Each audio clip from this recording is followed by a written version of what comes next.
Hello students, उम्मीद करते हैं आप बहुत ही बखैर आफियत से होंगे और दिए गए असबाक को, दिए गए लेसन्स को आप बखूबी पढ़ रहे होंगे और उसके दिए गए एक्सरसाइजेस को कर रहे होंगे। ठीक है बेटा, आइए शुरू करते हैं आज के इस चैप्टर को। Lesson number 12, Indian weavers, period 1। ठीक है बेटा, इंडियन वेवर्स, वेवर्स कहते हैं बेटा बुनकर को। ठीक है, और इसे जोलाहा भी कहा जाता है। जोलाहा भी कहा जाता है जो कपड़े की बुनाई करते हैं, कपड़ों की क्या करते हैं, बुनाई करते हैं। ठीक है बेटा, और बुनकर भी कहते हैं। ठीक है, दोनों नामों से जाना जाता है इन्हें। ठीक है, आइए समझते हैं इसको। एक बहुत ही खूबसूरत सी ये पोएम है बेटा, जो जिसके अंदर बहुत ही माना खेज अल्फाजों को यूज़ किया गया है। बहुत ही माना खेज पोएम है ये, जिसको पढ़ने के बाद हमें समझ में आती है कि किस तरीके से, कितनी खूबसूरती के साथ दुनिया की हकीकत को हमारे इस पोएट ने, इस पोएटिस ने दिखाया है। ठीक है बेटा, इस पोएम को लिखने वाली है सरोजनी नायडू। सरोजनी नायडू, जिसे नाइटिंगेल ऑफ इंडिया कहा जाता है, नाइटिंगेल ऑफ इंडिया कहा जाता है। ठीक है, क्योंकि इनकी ज़्यादातर पोएमें ऐसी होती है, इनकी ज़्यादातर पोएम्स ऐसी होती हैं जिसे हम लिरिकल वे में गा सकते हैं, गुनगुना सकते हैं, इसीलिए इन्हें नाइटिंगेल ऑफ इंडिया कहा जाता है।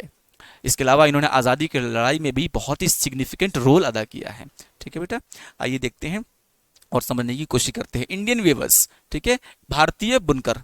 ठीक है, भारतीय बुनकर।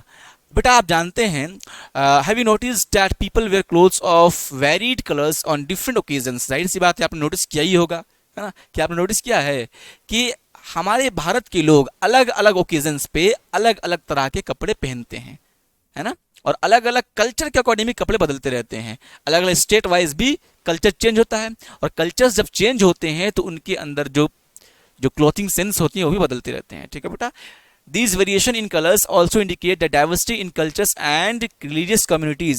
ये जो वेरिएशन है कलर्स में, ये हमें बताती है कि अलग अलग तहजीबों में और अलग अलग रिलीजन में, रिलीजियस कम्युनिटीज़ के अंदर में जो डाइवर्सिटी है, जो तनव्वुअ है, उसे हमें बताती है, जो कि एक खूबसूरत तरीन चीज़ है हमारे इस भारत जैसे देश के अंदर के लिए। ठीक है बेटा, देखते for example, Hindu brides in north India where red clothes. North India में जो हिंदू दुल्हनें होती हैं वो लाल कपड़े पहनते हैं। वेयर एज, वहीं इन केरला दे वेयर वाइट क्लोथ्स। वही केरला के अंदर में जब शादियां उनकी होती हैं तो क्या पहनते हैं, वाइट ड्रेस पहनते हैं। ठीक है, क्रिश्चियंस की ब्राइड क्या पहनती है, भी वाइट ड्रेस पहनती हैं। ठीक है बेटा, शादियों में। Let us now read poem by Sarojini Naidu. पढ़ते हैं सरोजनी नायडू के इस पोएम को। जाहिर सी बात है बेटा, हमने देखा है शादियों में आम तौर पे क्या होता है, नॉर्थ इंडिया में लाल कपड़े पहने जाते हैं, साउथ में, केरला साइड में वाइट कपड़े पहने जाते हैं। और इसी तरह क्रिश्चियंस के अंदर में भी शादियों में वाइट कपड़े पहने जाते हैं और उनकी मौत में ब्लैक पहनते हैं। ठीक है ना बेटा, अलग अलग कल्चर्स में, अलग अलग रिलीजन में ये कस्ट्यूम्स जो उनके होते हैं, जो उनके पहनावे होते हैं, जो क्लोथ्स होते हैं, वो डिफरेंट होते हैं। ठीक है बेटा, चलिए इस पोएम को पढ़ते हैं। Let us read the text. Okay, weavers weaving at the break of day, why do you wave a garment so gay, blue as the wing of a halcyon wild we wave the probes of a newborn child। ठीक है, इसको आप lyrical वे में पढ़ सकते हैं, जिस तरीके से आप गुनगुना भी सकते हैं। ठीक है, weavers weaving a break of a day, why do you wave a garment so gay, blue as the wing of halcyon wild we wave the robes of newborn child। ठीक है बेटा, क्या है वेवर्स, वेवर्स बुन रहे हैं, break of a day, weavers सुबह सुबह बुन रहे हैं। Why do you weave a garment so gay, तुम इतने खूबसूरत, इतने चमकते हुए कपड़े को, खूबसूरत कपड़े को क्यों बुन रहे हो। Blue as the wing of halcyon wild, इतना ब्लू जैसे कि कोई हेलिसन परिंदा हो, है ना। We weave the robes of new born child, weavers क्या कहते हैं कि हम क्या बुन रहे हैं, robes of a new born child. Robes कहते हैं बेटा सर से पैर तक ढकने वाले कपड़े को। ठीक है, देखिए ये हेलिसन परिंदा है, ये कपड़े हैं जो बच्चे के कपड़े होते हैं, जो सर से पैर तक ढक देते हैं, उसे कहते हैं रॉब्स। तो क्या कह रहे हैं, हम बच्चे, एक नए नौ मौलूद बच्चे के कपड़े को क्या कर रहे हैं, बुन रहे हैं। ठीक है बेटा, आगे देखिए क्या कहते हैं, weavers weaving at fall of night, why do you weave our garments so bright, like the plumes of a peacock purple and a green we weave the marriage of veils of a queen. ठीक है, क्या कहते हैं, weavers weaving at fall of the night, weavers fall of the night, शाम के वक्त बुन रहे हैं, शाम के वक्त बुन रहे हैं। Why do you weave a garment so bright, तुम इतने चमकदार रोशन कपड़े क्यों बुन रही हो। फिर क्या कहते हैं, बिल्कुल कैसा, like the plumes of peacock, एक मोर के पंखों की तरह, पर्पल एंड ग्रीन, पर्पल और ग्रीन कलर के वेवर्स कहते हैं, we weave the marriage veils of a queen, हम एक क्वीन की, आपने देखा है ना वेल्स, पर्दा दुपट्टा है ना जो ओढ़ते हैं, लड़कियां ओढ़ती हैं अपने सरों पे, शादियों में आती है घूंघट वगैरह, है ना। हाँ, तो क्या कह रहे हैं, हम एक क्वीन की, एक शहजादी की, एक रानी की घूंघट को क्या कर रहे हैं, उसकी शादी की घूंघट को बुन रहे हैं, जो पर्पल्स है, ग्रीन्स है, पिक के मोर के पंखों की तरह है। ठीक है बेटा, नेक्स्ट में क्या कह रहे हैं, फिर कहा जा रहा है weavers weaving solemn and still, weavers बहुत ही संजीदगी के साथ, खामोशी के साथ कुछ बुन रहे हैं। What do you wave in the moonlight chill, तुम रात के इस वक्त में क्या बुन रही हो, रात के इस चिल वक्त में, इस ठंड रात में क्या बुन रहे हो। वाइट एज अ फेदर, इतना सफेद जैसे कोई पंख हो, and white as a cloud, इतना सफेद जैसे कोई क्लाउड हो।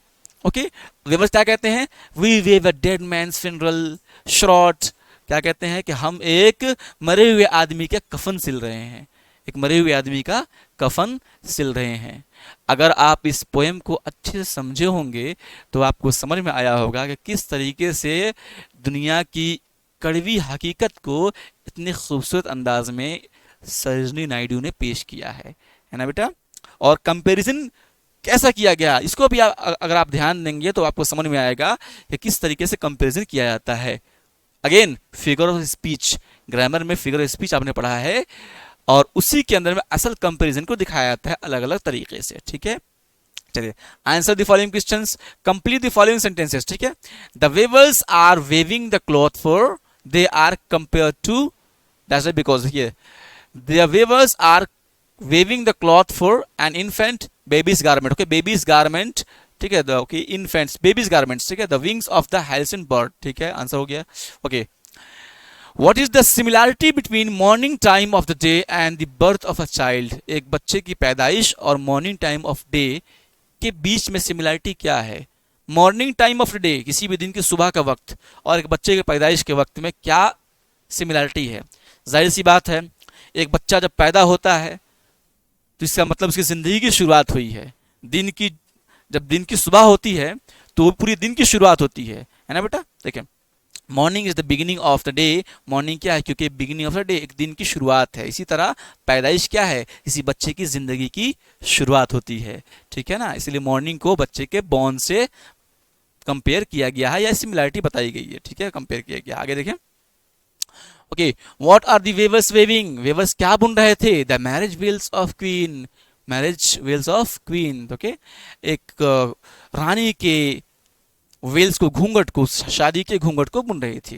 What time of the day is it, वो वक्त कौन सा था, द बिगिनिंग ऑफ नाइट, रात का वक्त था, बिगिनिंग ऑफ, शाम का वक्त था, बिगिनिंग ऑफ नाइट।